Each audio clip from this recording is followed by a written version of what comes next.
Indudablemente el tema del cáncer de mama es un tema muy relevante, ¿no? Es muy relevante para las mujeres que lo padecen, para las familias que lo padecen. Como dijo Rosa Domínguez, es el tumor más prevalente en las mujeres. Y indudablemente, aunque es el más prevalente, no es el que causa más muertes, probablemente proporcionalmente, pero sí en número global, ¿no?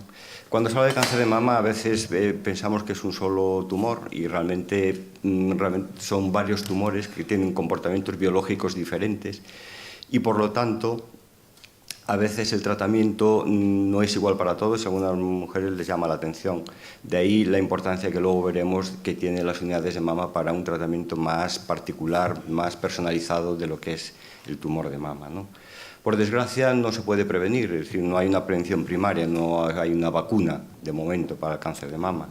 Por lo tanto, solo nos queda lo que se llama prevención secundaria, es decir, hacer un diagnóstico lo más precoz posible del cáncer de mama, porque sí está claro que cuanto más precoz, con menos afectación, con menos tamaño tumoral, con menos afectación de ganglios, su pronóstico va a ser mucho mejor.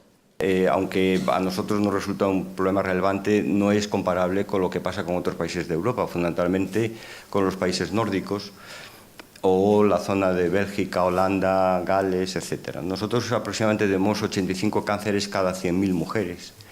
Y algunos países, como se ve ahí en la gráfica, pues hasta 140, casi 150 cánceres por cada 100.000 mujeres, es decir, hay una proporción muy significativa, lo cual no deja de ser para nosotros igual un grave problema de salud pública, ¿no? Y la mortalidad, pues un poco la mortalidad lo mismo. Nuestra mortalidad es aproximadamente unos 17 mujeres cada 100.000, sigue siendo mucha y cada vez se tiende a ser menos porque ha mejorado todo, el diagnóstico precoz, los tratamientos de todo tipo, tanto quimioterápicos como radioterapia, etc. Y como veis, estamos bastante bajos en cuanto a la mortalidad con respecto a Europa. Un poco cuando se ve sobre el mapa, efectivamente estamos hacia abajo, pero incluso los países que tenían mucho, dado que son los pioneros de los programas de detección precoz, pues su mortalidad no es tan alta como en otros países. Un poco la excepción es Dinamarca, que aunque tiene buenos programas, y Holanda, de detección precoz, sí tiene una mortalidad alta porque su incidencia, su prevalencia es muy alta, ¿no? Bueno, indudablemente es un problema muy claro de salud pública y de salud personal, y de ahí que desde el momento que se pudo ver que haciendo una detección precoz se podía incidir un poco en el curso de la enfermedad, se establecieron los programas de cribado. Los programas de cribado empezaron fundamentalmente en los países nórdicos, en nuestro entorno europeo y en el área de Florencia. Y luego hubo un programa muy decisivo, que fue un programa americano, el HIP, que se vio que tenía una clara incidencia cuando se hacía detección precoz, y eso que estamos hablando de unos años donde la mamografía no es ni parecida a la de hoy, ni los tratamientos ni parecidos a los de hoy. Y aún así había una clara mejoría de supervivencia para las mujeres que acudían a programas de detección precoz, ¿no? Con una disminución de la mortalidad en torno al 25%, probablemente más alta actualmente por lo que digo, por los avances tecnológicos y avances en el tratamiento, ¿no? Y un poco la idea general de los programas de detección precoz era intentar coger los tumores en el estadio presintomático, antes de que fuese detectable clínicamente, por lo tanto, antes de que, por ejemplo, la autoexploración, etcétera, y a partir de ahí intentar cambiar el curso de la enfermedad. En un gran porcentaje de tumores se consigue, es obvio que en algunos no, y no todos los tumores son subsidiarios de estudios de detección precoz, pero en concreto la mama sí es uno de los paradigmas de ese tipo de programas de cribado, ¿no? Luego supongo que saldrá en la charla. Yo no quiero extenderme mucho en esto porque yo creo que lo más interesante es que luego hagan preguntas, pero porque evidentemente hay controversias respecto a los programas de cribado que luego, si queréis, comentamos con más calma, ¿no? Como dijo Rosa, efectivamente en Galicia empezamos en el año 1992 y se fue extendiendo un poquito así como una gota de agua, primero en una zona concreta que fue en el área de Santiago y posteriormente se extendió al resto de la comunidad, de tal modo que la cobertura total para las mujeres en edad diana de programa fue en el año 98, aunque aquí en el área de Coruña pues empezamos a hacer cribado en el año 95 aproximadamente. Inicialmente fue de 50 a 65 años y luego se vio que a lo largo del resto de los programas europeos, siguiendo la guía europea, que es la que sigue un poco el programa de detección precoz nuestro, pues se extendía hasta los 69 años porque es, digamos, la edad más crítica donde hay más riesgo de padecer cáncer de mama y donde se puede incidir más con un equilibrio entre riesgo y beneficio al realizar la mamografía. Y en Galicia, me extiendo un poquito en el tema del programa de cribado, ahora mismo no hay unidades móviles, se realiza en hospitales o en centros propios del programa, como pasa aquí en el hospital, que ahora mismo está en la Ventilago, antes estaba en la Delegación de Sanidad, como saben, y en los otros hospitales más comarcales se aprovechan los recursos del hospital haciendo las mamografías por la tarde. Ahora mismo hay 16 mamógrafos dedicados al programa de cribado de cáncer de mama, unos con dedicación plena y otros con la dedicación en jornada de tarde, como decía, en los comarcales, ¿no? Ese es el teléfono al que hay que llamar si uno no recibe la carta, etcétera, que es el 981 14 14 14, es muy facilito. ¿Y qué pasa cuando a una mujer se le detecta un cáncer de mama? Pues yo creo que cuando se detecta a una mujer un cáncer de mama, lo ideal es que forme parte de una unidad de mama, de una unidad multidisciplinar. Hay montones de trabajos que indican que las mujeres que son tratadas en unidades multidisciplinarias, su pronóstico es mucho mejor y sus resultados en general de morbilidad, tanto del tratamiento de la enfermedad como de otro tipo, mejora sustancialmente. Esto fue una lucha nuestra desde hace muchos años, efectivamente, y desde el año 2012, creo recordar, ya está establecida de un modo oficial la unidad de mama que está ubicada en el Hospital Aventilago. La unidad de mama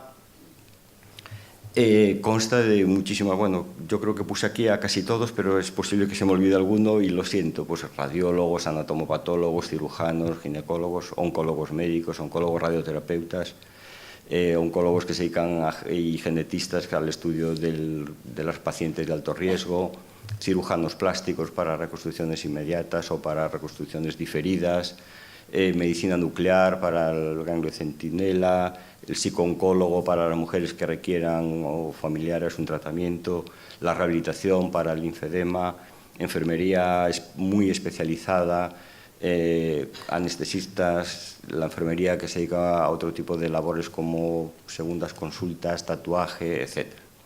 Nosotros tenemos una reunión semanal donde revisamos prácticamente todos los casos que se han visto a lo largo de la semana y se establece, digamos, un tratamiento idóneo para cada paciente y yo creo que eso es lo ideal. Fundamentalmente es la detección de un nódulo, un bulto, una zona distinta que antes no era consciente que tenía en su pecho. No es necesario hacer a veces una autopalpación reglamentaria. Siempre se invocó mucho hacer la autopalpación y a veces la autopalpación causa más estrés y más angustia a la mujer que otra cosa, ¿no? Casi todas las mujeres que se detectan un bulto de una forma espontánea lo hacen pues un día en la ducha o echándose crema o cosas así. Muchas veces no hay que hacer una exploración tan dirigida como para detectarlo.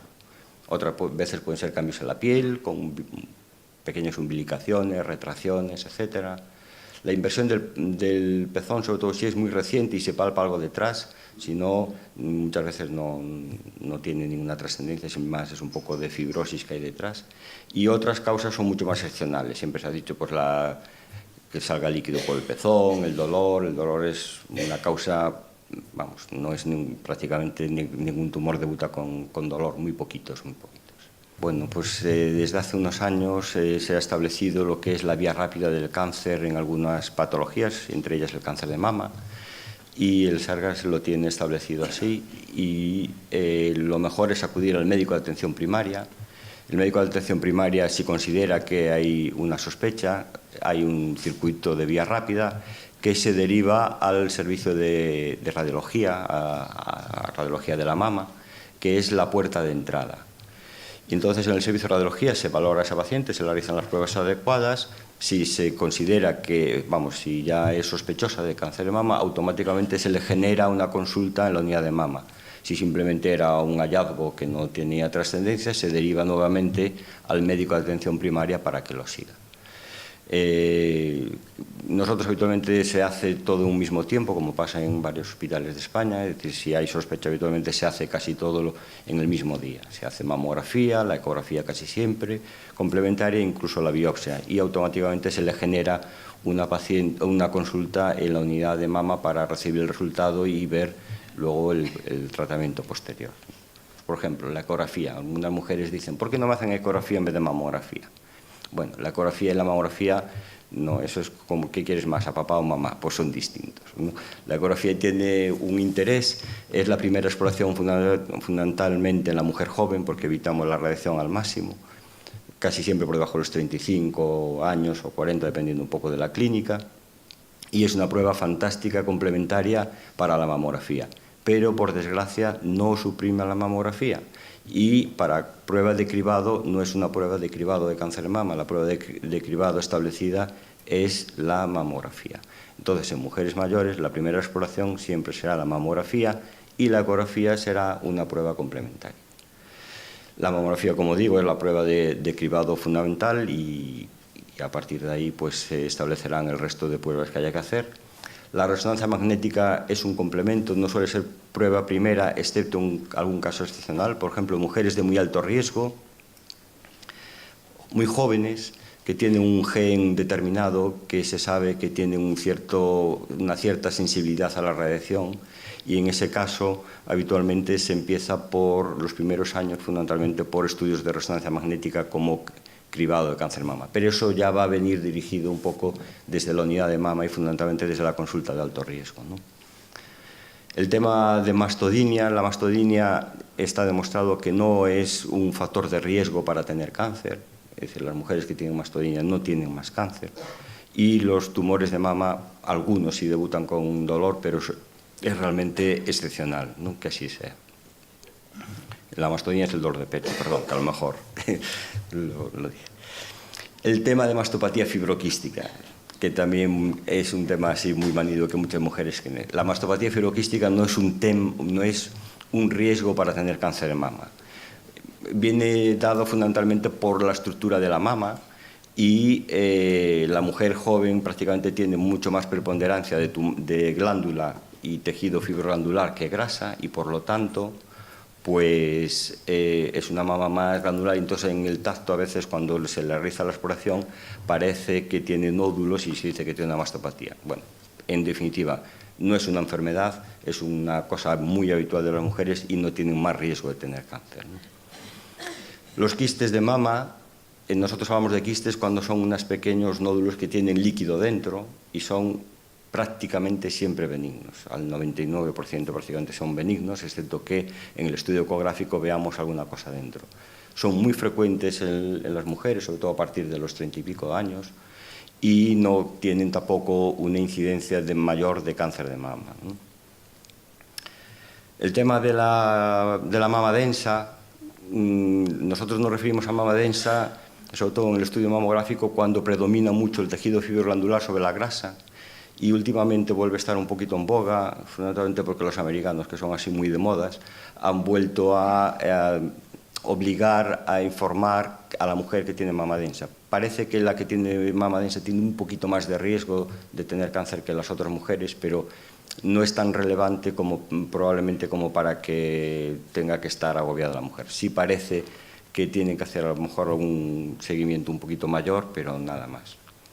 Y los fibroadenomas es el nódulo habitual de las chicas jóvenes, entre los 17, 18 hasta los 30 y pico años, un nódulo benigno, con muy poquitas probabilidades de transformarse en un tumor que no sea benigno y que es muy habitual, casi siempre es múltiple y está ligado pues, a los cambios hormonales de la mujer y nada más.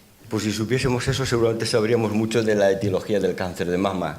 Probablemente son factores medioambientales, factores de alimentación. Es difícil de saber el porqué. Lo que sí está claro es que mujeres que viven en un ámbito que tienen poco cáncer de mama, cuando se trasladan a países, por ejemplo, como Estados Unidos, etcétera, donde hay más cáncer de mama, esas mujeres en la segunda generación tienen igual cáncer de mama. Luego, no solo es un problema genético, es un problema más probablemente ambiental y de hábitos que otra cosa. Bueno, es un tema muy controvertido, ¿no? Que suscita montones de artículos en nuestras revistas al respecto. Cuando se hace screening no quiere decir que por debajo de los 50 no haya cáncer, indudablemente sí que hay cáncer, ¿no? Pero cuando tú haces un cribado poblacional, tú tienes que poner en una balanza lo que es riesgo y beneficio. Entonces, los riesgos que tiene el hacer cribado por debajo de esa edad, sobre todo de los 45 para abajo, ¿no? Que entre los 45 y 50 es cada vez más dudoso y probablemente es inestable, pero por debajo de los 45 es que la mama es mucho más densa, la posibilidad de cáncer es mucho más baja y entonces para detectar el mismo número de cánceres tienes que hacer muchos más sobrediagnósticos, digamos. Hay que hacer más biopsias que van a ser negativas, hay que llamar a las mujeres a hacer más pruebas complementarias que van a ser negativas, con lo cual esas mujeres tienen más estrés, etcétera, etcétera. Tienes un riesgo además que esas mujeres en algún momento que las has llamado, digamos, se fatiguen de hacer pruebas tan pronto y cuando llega su riesgo de verdad, que es a partir de los 60 años, digamos, si llevo desde los 40 haciendo mamografía, estoy un poco hasta las narices, lo dejo y es el momento que tienes más riesgo. Pero bueno, es un tema controvertido y difícil. De momento, lo que está aceptado, digamos, en las guías europeas y en gran parte de las guías americanas es a partir de los 50. Y el tema 45-50 queda ahí un poquito en el aire. Pues mira, el cáncer genético en mama es un porcentaje muy bajo de todos los cánceres, aproximadamente no llega ni al 15%. El genético, porque luego hay otros que son, digamos, de agregación familiar, ¿no? Pero que no está claro que no hay un test genético que lo demuestre, aunque a lo mejor con los años sí. La detección es la misma, en definitiva, que el otro. Lo único que pasa es que cuando hay un riesgo genético, ciertas mujeres que tienen un gen, pues el BRCA1 y 2, que sea... bueno, que mucha gente ha leído que existe, bueno, una serie de cosas, pues esas mujeres sí tienen, no siguen, digamos, el plan general de un cribado poblacional normal. Forman parte del grupo de riesgo y en esos casos, por ejemplo, pues se hace o resonancia magnética, por ejemplo, las que tienen este gen y son muy jóvenes, o mamografía, pero empezando fuera de la edad de cribado normal, por debajo de los 50 años. Entonces, habitualmente las mujeres de riesgo moderado se empieza como unos 8 años antes que el familiar más joven haya tenido cáncer. Lo que se llama la telorrea, el líquido por el pezón, habitualmente no tiene ningún significado, está muy ligado a muchas cosas. Por ejemplo, las fumadoras, es decir, las mujeres que fuman tienen con mucha más frecuencia. Las mujeres que tienen elevada una hormona que es la prolactina. Muchas medicaciones lo favorecen, pues como las del vértigo, las de los antidepresivos, los ansiolíticos, etc. La secreción por el pezón, digamos, empezamos a darle importancia cuando es espontánea, es decir, cuando no es forzada, cuando no hay que apretar para que salga, cuando siempre es por el mismo orificio y fundamentalmente si es telorragia, si es con sangre. Cuando es bilateral y por varios orificios, habitualmente no tiene ningún tipo de trascendencia. Bueno, el útero no tiene relevancia, el ovario sí. Una de las técnicas que se emplea para las mujeres que tienen alto riesgo de padecer cáncer de mama es la oforectomía, es decir, el sacar los ovarios. Aproximadamente reduce el riesgo en un 50%. Y la extirpación, la mastectomía profiláctica, que se llama, pues está indicada, o para ciertas mujeres, indicada no, no es que te la indiquen, sino que es una opción, ¿no?, que algunas mujeres pueden tener para mujeres que tienen alto riesgo. En el caso de esta, que fue muy trascendente por la repercusión mediática que tuvo, habían tenido muchos antecedentes familiares, indudablemente, y su riesgo de padecer cáncer de mama era alto, ¿no? Entonces ella tomó esa decisión. En los países latinos se hace menos que en los países nórdicos o que por ejemplo, en Holanda, que en Australia se hace más mastectomía subcutánea y implante. Reduces el riesgo en aproximadamente un 90% de tu posibilidad de riesgo, sobre todo Depende un poco si se conserva el complejo areola-pezón o si no se conserva. Pero vamos, es una opción a tener en cuenta y que se plantea a las mujeres que tienen muy alto riesgo de padecer cáncer de mama. No es una opción para decir, no, es que yo, para la cancerofobia, digamos, que se dice. No, para eso no. Con toda la normalidad del mundo. Es decir, yo creo que ahí hay un tema que es bidireccional. Muchas veces la mujer que tiene cáncer de mama también pretende un poco ocultarlo, un poco como una especie de estigma para no molestar a los que están en su entorno, etcétera. Y yo creo que eso no es bueno. Yo creo que lo mejor es tratarlo con la mayor naturalidad posible, como cualquier enfermedad, y cualquier enfermedad que tiene un tiempo, digamos, de tratamiento y de cambio y tal, te cambia la vida durante un tiempo, porque tienes que hacer un montón de pruebas, tienes que hacer la quimioterapia o la radioterapia, bueno, te cambia tu hábito de vida, pero debe ser tratada lo más natural posible. Bueno, por lo que cuenta, es un tumor que se llama la enfermedad de Paget. Es un tipo de tumores que en aproximadamente un 50% de los casos no tiene ningún tipo de tumor, digamos, visible dentro de la mama. Sin embargo, es una manifestación de ese tumor el que tiene esa descamación de la piel. Incluso con las técnicas más modernas que se hace, porque antes se hacía solo mamografía y ecografía y no había, pero con resonancia aumenta un poquito la detección de pequeños tumores, o incluso con PET dedicados especiales, y aún en esos casos muchas veces no se encuentra el tumor original, digamos, de esa, porque lo que tiene realmente es lo que se llama una manifestación paraneoplásica, es decir, es una manifestación de un tumor pero que no encontramos el origen. Hay otro caso muy similar, que es lo que se llama el tumor oculto de mama, que son tumores que tienen afectación de ganglios axilares y no se encuentra tumor en la mama. Se sabe que hay un tumor porque tiene ganglios afectos con metástasis, pero sin embargo no se encuentra el tumor mamario. Y bueno, hay muchas teorías al respecto, una de ellas que se provoca una autólisis del tumor, que una vez que crece se muere y tal, pero vamos, es un caso un poco parecido, aunque a veces en el Paget sí se encuentra el tumor.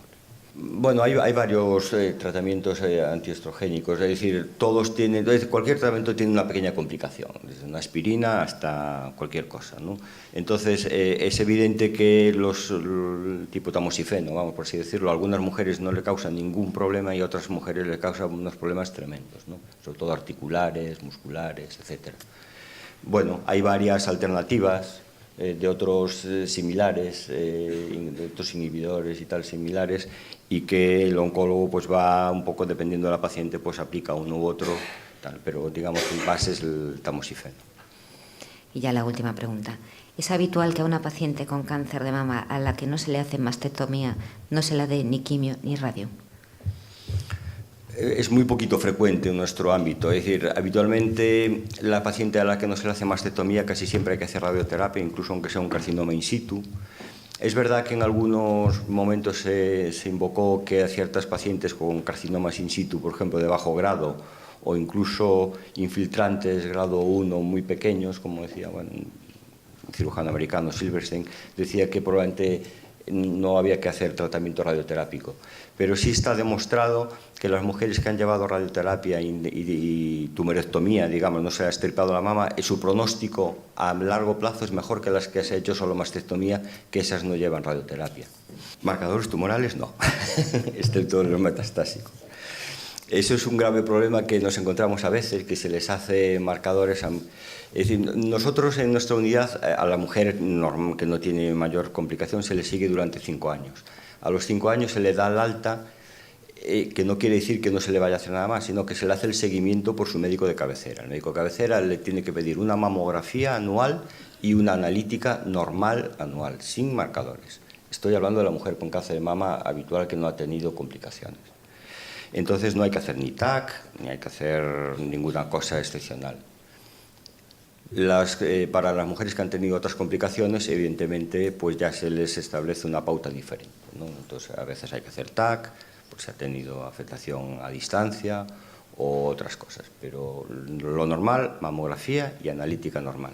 Ustedes, muchas gracias por estar aquí.